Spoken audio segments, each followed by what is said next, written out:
Hi everyone and welcome to my channel. This is a update on Hurricane Dorian. I made a video yesterday, but I only put it on Instagram. So if you're following me on Instagram, you should have seen it. It is now 7 something in the morning on Tuesday, and it is raining already.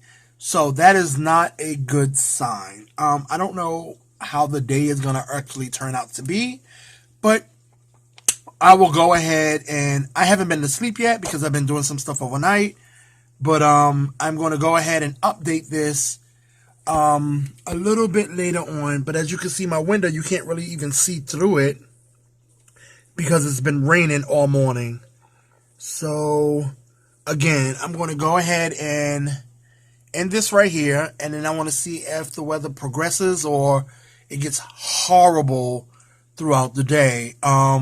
They did give us a little warning, and they said that it was going to be hitting Orlando sometime today or tomorrow. I'm not quite sure, but stay tuned, okay? And I will keep you updated. Bye.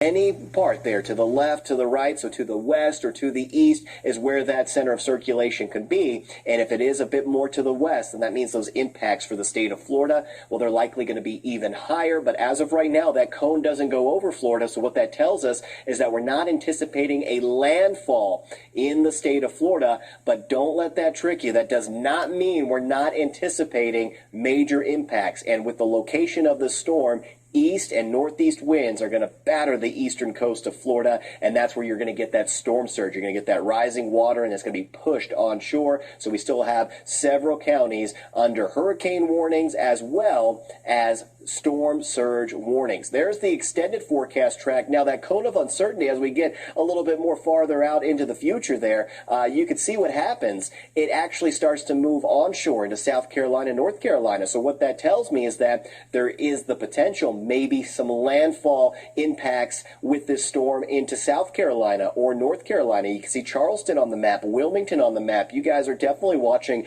this forecast track. You don't want it to make a landfall in those areas. You want it to stay out in the Atlantic waters. But again, the location, even if it doesn't make its way onto land, it is going to be so close to that coast that those impacts are going to be greatly felt. So the closer the center of circulation is, that means the stronger the winds, that means the stronger the upwelling is going to be with this storm, and the waves really picking up and that water just churning all over the place. And then, of course, those strong winds just forcing that water onshore, and that flooding risk, the storm surge risk, that will continue with this system over the next several days. So that is one of the biggest threats that we are anticipating with Dorian. Even if it is not making official landfall in the United States, the impacts could be great and catastrophic with this storm. We're not trying to hype this up. We're not trying to scare you. We're just trying to get you the information. We want you to be safe, and that's our job. We're just trying to get this information out to you so you can be safe and you can know exactly what is going to happen with this storm. Now, the forecast models are in very good agreement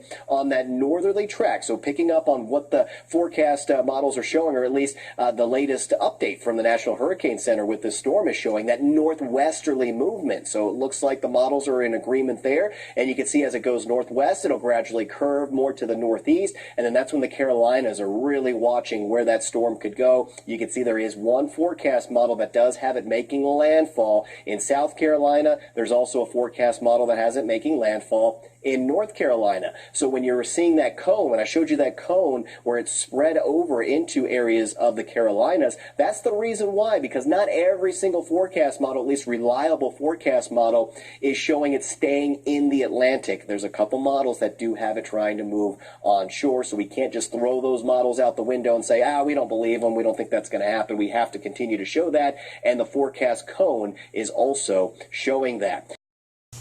All right, now it is 5:46 p.m. and it just started pouring again. Hold on, let me get up to show you guys what it looks like. It just started pouring. So it just started coming down again. So just like they said that it would be touching down in Orlando. So the skies just opened. There's no wind. It's just all rain.